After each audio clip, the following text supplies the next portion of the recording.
Okay, so today we're taking a deep dive into something maybe a little more cerebral, a little more intellectual than some of our previous episodes. Definitely.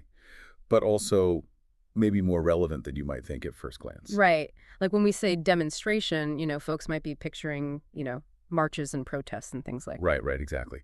But we're actually talking about demonstration as a form of logical proof. Yeah, a very, very specific kind of proof, the kind that, well, medieval thinkers, they believed this was the absolute gold standard for unlocking real scientific knowledge. Yeah, they were really serious about this. And, for our listener out there, the philosopher always seeking a deeper understanding of things, this is going to resonate with you because this isn't just about, medieval logic. It's about getting to the very heart of how we know anything, for sure. Exactly. And to guide us through this intellectual labyrinth, we're turning to a fantastic resource, the Stanford Encyclopedia of Philosophy, and specifically their entry on medieval theories of demonstration. Yeah, this is a great overview. It takes us all the way from Aristotle's foundational ideas in the posterior analytics up to the 16th century. So Mhm. it's a pretty comprehensive picture of how these ideas evolved over time. So our mission in this deep dive is to unpack some of the core concepts and, the big debates surrounding demonstration in the Middle Ages and really zero in on the aspects that are going to be most interesting to a philosopher, someone concerned with the nature of knowledge, the nature of proof. Exactly right. Okay, so let's start at the beginning. It seems like pretty much everyone in the Middle Ages was in conversation with Aristotle when it came to this topic, specifically his work in the posterior analytics. Oh, absolutely. Aristotle is the foundation here. And for him, a demonstration wasn't just any old syllogism. It had to be a very specific kind of argument that led to scientific knowledge. Right, so it's not just about knowing that something is true, but also understanding why it's true. That's the key, knowing why, understanding the causes, the reasons behind things. He was really focused on. So it's like peeling back the layers to get to that core essential truth. Exactly. And Aristotle believed that just like, causes in the real world are ultimately rooted in the nature of things, so too must our scientific explanations start from first principles that are connected to the real definition, the essence of the thing we're trying to understand. Right, so it's about understanding the nature of a thing in order to explain why it behaves the way it does. And that really contrasts with some more modern approaches that might focus more on, functional definitions or operational definitions for Aristotle. It's all about that underlying essence.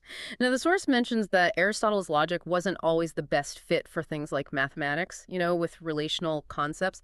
How did they deal with that? That's interesting, right? They were actually aware of this limitation and they kind of worked around it. Worked around it. How so? Well, Aristotle used this idea of ecthesis. It's like a kind of informal setting forth of a specific case from which you can then infer a more general truth. So, like using a particular example to illustrate a broader principle. Exactly. It's kind of similar to how you might see a proof in mathematics, where you start with a concrete example to show how the theorem works.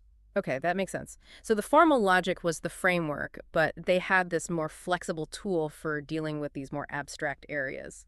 And another key thing for Aristotle was that the principles of demonstration had to be universal, reflecting necessary connections, but not just any kind of universal. They had to be what he called commensurately universal. Commensurately universal.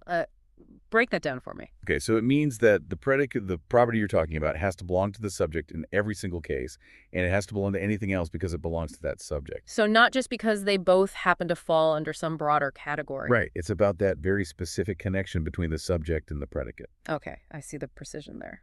And the source also lists some key criteria for what they consider to be a true demonstrative science. It talks about understanding terms, knowledge of axioms, first principles, real definitions. It seems like a pretty high bar. Oh, it was a very rigorous standard for knowledge. Yeah. They believed that to have real scientific understanding, you had to grasp these fundamental building blocks and first principles, those indemonstrable truths specific to a particular field, were absolutely crucial. So these first principles, what were the requirements for those? They had to meet some pretty strict criteria. They had to be true, obviously, and indemonstrable because that's what makes them first principles. Right. Can't prove the starting point. Exactly. And they had to be explanatory. Yeah. They had to actually explain the conclusion. They had to be necessary, and they had to be per se. Per se, that's a term we're going to hear a lot in this deep dive, and the source highlights two major medieval interpretations of that term. Yeah. Those interpretations were at the heart of a lot of the debates that followed. So for Aristotle, per se, could mean a few different things.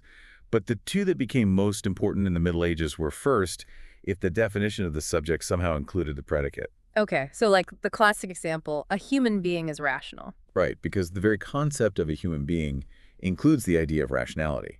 And the second way was if the definition of the predicate implicitly included the subject as the proper kind of thing, Yeah. to have that attribute. So like a human being is capable of laughter. Exactly. Yeah. Laughter is seen as a property that's specific to human beings. It flows from our nature. And these distinctions, they might seem kind of technical, but they're actually getting at something really fundamental, right? Yeah, they're grappling with the question of what properties are truly essential to a thing's being and which ones are maybe more contingent or accidental.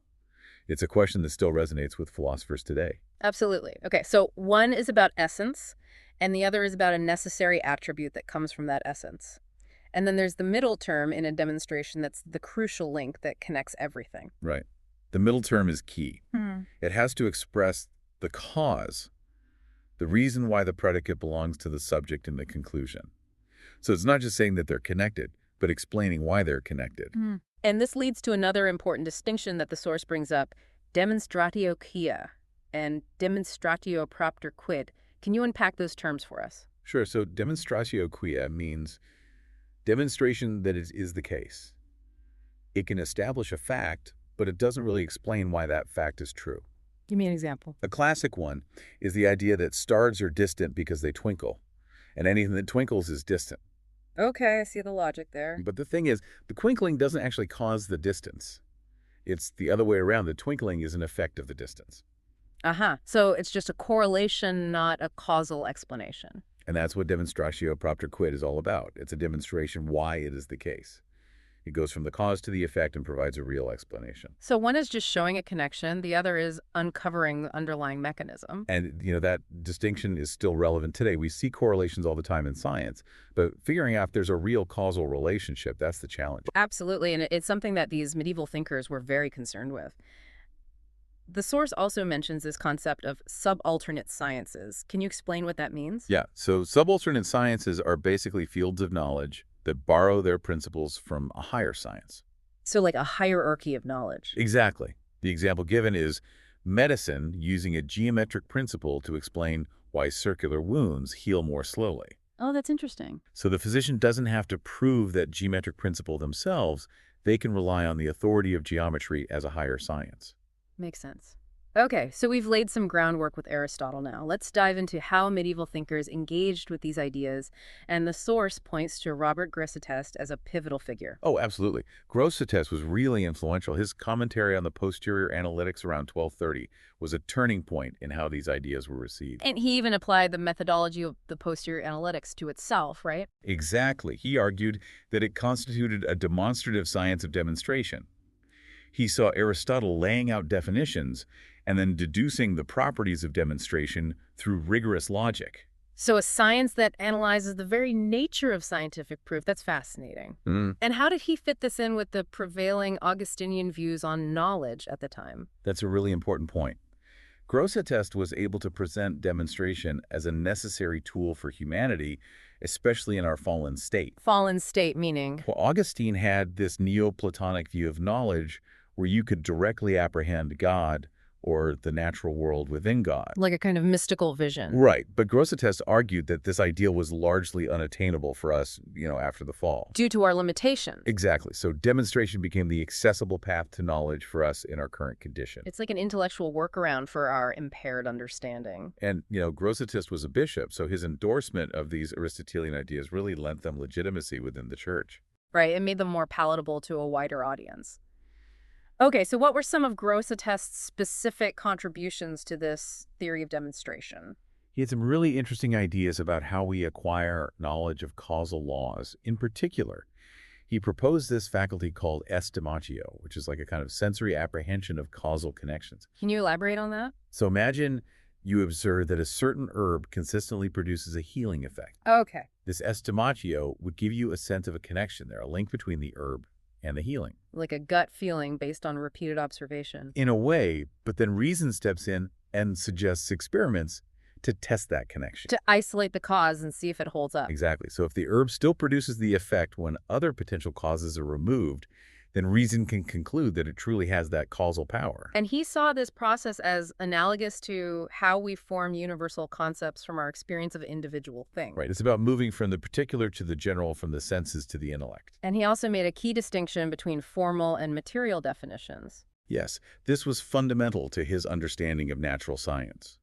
For him, a formal definition specifies a thing's function, and it involves its final cause, its purpose.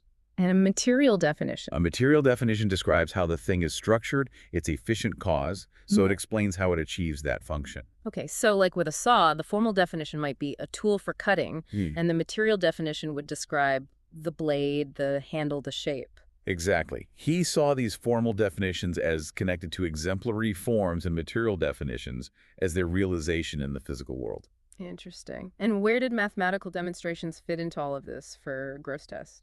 He actually placed mathematical demonstrations on a higher level than natural science. Why was that? He believed that we have a direct intellectual grasp of mathematical truths, like the properties of a triangle. Without needing to consider things like efficient causes or final causes. Right, because for him, mathematics deals with eternal, unchanging truths. Whereas natural science is dealing with the messy world of change and causality. And since mathematical truths are more directly accessible to the mind, he considered their demonstrations to be superior, more certain. And his concept of subalternation was closely tied to his metaphysical views as well, right? Particularly his ideas about light. Oh, absolutely. Grosseteste had this whole system where light was the fundamental principle of the universe. It propagated and organized itself according to mathematical laws. So a very mathematically structured cosmos. And this led him to the idea that natural science was subalternate to mathematics, because math governs how light manifests in the world and structures the physical realm. Okay, so there's this hierarchy where higher sciences influence the lower ones. Exactly, and he saw a similar relationship between biology and natural science, where living things arise when higher forms impart specific functions to matter. So it's all interconnected for him, logic, science, metaphysics, all tied together by this concept of light. But not everyone agreed with his interpretation of subalternation in particular. Albert the Great and Thomas Aquinas had some strong critiques. Right, they were coming from a more strictly Aristotelian perspective. And they took issue with Grosseteste's metaphysical grounding, and they proposed their own interpretations of the posterior analytics. So what were their main points of contention? One of the big ones was this idea of subalternation and the role of mathematics in the natural sciences. Albert, for example, rejected the idea that a substantial form acted as an exemplar for matter, or that natural things were somehow based on mathematical being. So he was pushing back against this kind of Platonism. Right. He argued that the unity of a thing comes from its own specific substantial form, not from some higher mathematical unity. And that each science has its own distinct subject matter. Exactly. Albert was very much about the autonomy of different fields of knowledge. And didn't he also disagree with Grosseteste about the example of harmony? Yes. Grosseteste had argued that the science of harmony was subalternate to the science of proportion, because harmony is essentially a kind of proportion in sounds. Right. But Albert countered that the true explanation for harmony lies within the science of sounds itself. So it's about understanding the specific properties of sounds. Exactly. And while you can describe sounds using mathematical ratios, that doesn't mean that the science of proportions defines the essence of sounds. They're fundamentally different things. And for Albert, nature operates according to its own principles. So it's not beholden to some higher mathematical order. Right. He believed that if nature exhibits mathematical regularity, it's because of God's design, not because it's trying to imitate some pre-existing mathematical form. And Aquinas was largely on the same page with Albert about this. Yes. Aquinas agreed that different sciences have their own subject matter, and that Grosseteste's account of subalternation was flawed. But he added an important nuance. What was that? He said that mathematics does relate to the physical world because matter inherently has quantitative properties like dimensions. Okay, so there's a connection there. But for Aquinas, these mathematical properties exist in matter because of the nature of material substance itself, not because of some separate mathematical reality. So it's coming from within the material world, not from some outside influence.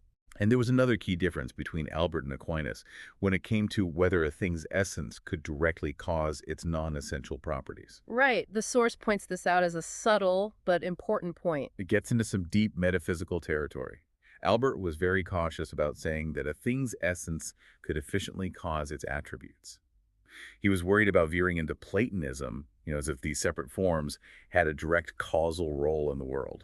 So he saw the attributes as arising from other attributes or from external factors. Aquinas, on the other hand, argued that a thing's nature does efficiently cause its primary attributes, those attributes that flow necessarily from its essence. But he was careful to say that these attributes are often potentialities or capacities, not always fully actualized qualities. Right, so it's not like these attributes are always present in their complete form, but the potential for them is there because of the thing's essence. Okay, I'm following you. And this disagreement about the role of essence in causation, it led to a big debate about the demonstratio potissima, right? Yes, the highest or most perfect form of demonstration. Aquinas, following his view on essence, argued that in the demonstratio potissima, the middle term should be the real definition of the subject. So the explanation goes right to the heart of what the thing is. Exactly. But Albert, sticking to his more Aristotelian framework, said that the middle term should be the definition of the attribute, what's called a causal definition. So focusing on explaining the attribute itself, not just connecting it back to the essence. And the interesting thing is that Aristotle's own writing in the Posterior Analytics seems to lend more support to Albert's position. So Aquinas had to reach a bit further afield to support his view. And then you have Giles of Rome coming in and staunchly defending Albert's interpretation. And he had a pretty strong objection to Aquinas' view, right? Yeah, he basically argued that if the middle term is just the definition of the subject, then the major premise becomes kind of tautological. Meaning? It would be saying that the definition of the attribute belongs to the subject because of the subject's essence, which is basically just restating the definition of the subject. So it's circular reasoning. Right. And for Giles, a demonstration has to provide new information. It can't just be repeating what's already contained in the definition of the subject. That makes sense. And how did Aquinas' supporters respond to this objection? They brought in this distinction between different types of concepts we can have of a thing. So there are quantitative concepts, which are those perfectly captured by the real definition. And then there are. Non-quantitative concepts, which are more general or based on our sensory experience. Okay, I see the distinction. So they argued that a demonstration of the highest sort would connect the quantitative concept, the real definition, to a non-quantitative concept, thereby providing new knowledge. So it's not just repeating the same information. Right, but Giles, he wasn't convinced by that. He countered that even those more general concepts ultimately refer to the same underlying reality as the real definition. So for him, it's still ultimately a tautology. He maintained that the definition of an attribute is more informative because it refers to things outside of itself, namely its causes. So it expands our understanding beyond just the subject itself. Exactly, and this whole debate really highlights the complexities they were dealing with, about the nature of definition, the nature of essence, what makes a truly meaningful explanation. Okay. And now let's bring in William of Ockham. He comes at this from a nominalist perspective. So how did that influence his understanding of demonstration? Well, Ockham agreed with Scotus and Aquinas that the definition of the subject should be the middle term in the highest form of demonstration. Okay. But he was skeptical, like Albert, about the idea of essence efficiently causing an attribute, and he really emphasized the importance of real distinct parts within the subject itself. So for him, a genuine demonstration has to be based on the actual structure of the thing. Exactly. He was very much a realist in that sense. And how did this affect his views on different types of definitions? Well, for Ockham, a genus difference definition, which doesn't identify real distinct parts, couldn't be used as a middle term in the highest form of demonstration. And this had a big implication. It meant that for Ockham, no demonstration about God was possible. Because God is considered to be simple without parts. Right. But he did see a special case in mathematical definitions. How so? He argued that mathematical definitions, like the definition of a triangle, indirectly convey the parts of the subject without explicitly stating an identity between the whole and its parts. Okay, so it meets his criteria of being based on real parts. Exactly. And for Ockham, this became the only way to achieve the highest form of demonstration. It satisfied all of his requirements for a truly informative and certain proof. So mathematics has a kind of privileged status for him. Definitely. And when it came to natural science, he had a more nuanced view. He allowed for demonstrations of certain negative attributes based on the separable parts of a thing. Okay, give me an example. So like arguing that anything composed of separable parts is therefore destructible. Right, because the parts can be separated. Exactly. And he also talked about demonstrations concerning concrete individuals like animals or humans, which he believed had multiple forms. But he didn't consider those demonstrations to be of the highest sort because they were about the composite whole rather than the pure substance itself. And what about demonstrations based on efficient causes? He limited those to hypothetical conclusions about specific instances. So less about universal laws and more about what happens in particular cases. And he completely rejected demonstrations from final causes. He saw those as always reducible to efficient causes. So quite a departure from Grosseteste on that point. Right, and he actually reinterpreted Grosseteste's framework for the science of demonstration to emphasize efficient causal pathways. So it's the same structure, but with a different focus. Exactly. He argued that a good demonstration should follow the natural path of our cognition, from knowing the premises to knowing the conclusion. Okay, so we've talked about all these different theories of demonstration, but it all comes back to this fundamental question. How do we come to know those first principles in the first place? Right, the starting points for all of this knowledge. And this is another area where there was a lot of disagreement among medieval thinkers. So let's break down some of the different views, starting with Grosseteste. Grosseteste, as we mentioned earlier, had two main ways of knowing first principles. For those principles where the predicate is included in the definition of the subject, he believed that we arrive at them through a kind of intellectual vision of the thing's real nature. So based on our sensory experience of particular instances. Right, and for causal principles, he proposed this idea of estimatio, where we apprehend causal connections through repeated observation, and then reason leads us to more general conclusions through experimentation. So it's a combination of empirical observation and intellectual abstraction. And Aquinas had a more intellectualist perspective. He believed that grasping the substantial nature of a thing directly reveals both its definition and its primary attributes. So it's all about understanding the essence. Exactly. And he saw these primary attributes as flowing directly from the substantial form which we grasp through intellectual insight. Okay, so more top-down approach. And then you have Scotus, who leaned more towards empiricism.